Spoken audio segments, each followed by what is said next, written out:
I appreciate that quarterback getting me a lot of points last night. Yeah, unfortunately, I lost by 0.3 points. Yeah, so a little hurt about the fantasy score, but Eagles winning, that's a good thing. Okay, give me your breakdown of what you saw from watching film from Tulane. Yeah, similar to how I felt after the game, really missed on some opportunities, I think, collectively and individually, and a lot we can learn from. But, I said it out there, the sky's not falling. All of our goals and aspirations are still on the horizon for us, and, this team's confident going into this week. What's the number one priority for this week? Execution, hammering the details, and I'd say the way we bounced back yesterday, the way we are continuing to bounce back today, I think our guys are coming out aggressive and with high energy.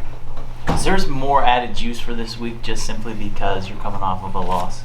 I think every week this team's got juice, and obviously it's the start of our Big 12 schedule. It's Oklahoma this week, so I think naturally there might be a little bit more. And then you personally, you played in Norman last year. Having that understanding of what it's going to be like, do you feel like maybe you can be a leader for some of the guys on the offense who haven't played there? Yeah, sure. I wouldn't say that's necessarily our mindset. I think Oklahoma is a good enough team in and of itself to not worry about the atmosphere as much. But yeah, for sure. Guys ask, and I do have that experience, so I think it helps. First road game, how much have you guys focused on the communication aspect? Yeah, definitely. And that's something that I think we're able to do in our offense pretty naturally now, and I think that's something we're continuing to work on here in practice and making sure everyone's good, from the O-line to me to the receivers, but some nonverbal communication things for sure. How much differently would you say your playing style has been in 3 games at Kansas State compared to all the games you played in Nebraska? Yeah, I wouldn't necessarily say it's been different, but that's a tough question. I think that's something I'm continuing to find myself in this offense, and I feel like I've continued to grow more comfortable, and I think more of that will emerge as time comes.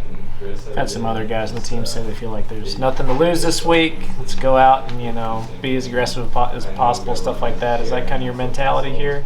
Yeah, I think having an aggressive mindset is good, and something that our offense and our team collectively has going into this week. And, I said it at the beginning, but all of our goals and aspirations are still ahead of us. And this team is still really confident in what we can do. Coach mentioned that you maybe have swung too far towards being conservative offensively. How difficult is it to transition back to being aggressive, I guess you could say, for lack of a better term, maybe? Yeah, I'd say it's a fine line, and something that we're definitely walking right now, and something I am as well as a player.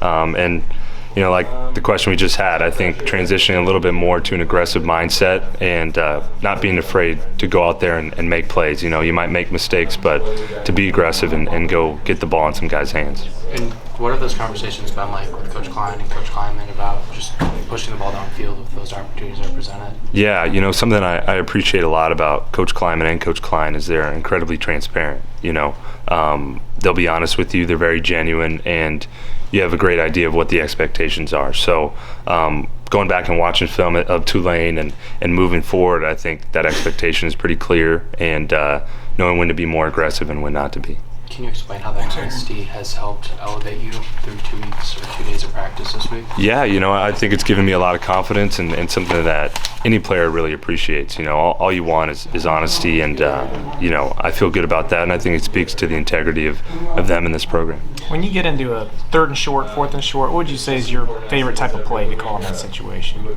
I think it just depends. It depends what the defense has given us and that team's kind of identity. And I think for us, we have a multitude of things we can get to, and whether that's just a straight hardball run, whether it's a QB sneak, for me, I just want to get the first down.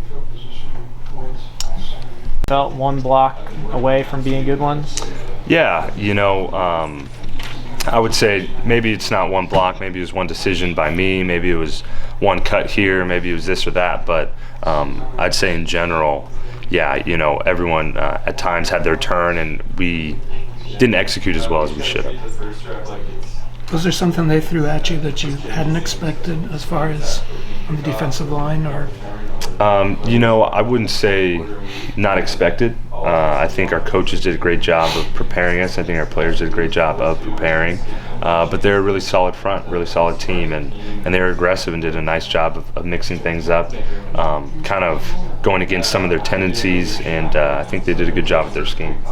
You haven't had many chances to get the ball to Malik downfield yet. How big of a help would that be if you could get him going? Absolutely. I have a lot of faith in Malik, and I know he's one of the best receivers in the country, and that's a job of mine to get him the ball maybe more, definitely get it down the field to him, and that's something we've been working on, and I know he's a guy that'll go up and make a play. So What does complementary defense do for the psyche of the offense?